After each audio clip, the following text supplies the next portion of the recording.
mostly sunny. The temperature was 57 degrees, the dew point 47, and the relative humidity 69%. The wind was north at 15 miles an hour, gusting to 21 miles an hour.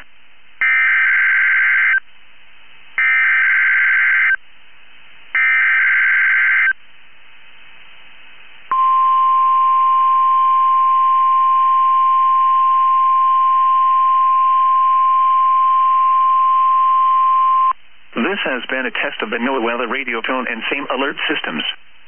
This test is conducted each Wednesday at 11 a.m. Specially programmed receivers are alerted for specific watches, warnings, and advisories. In the event that severe weather is expected on Wednesday, or there is inclement weather, the test is postponed to the next fair weather day. This concludes this test of the NOAA weather radio and same alert systems.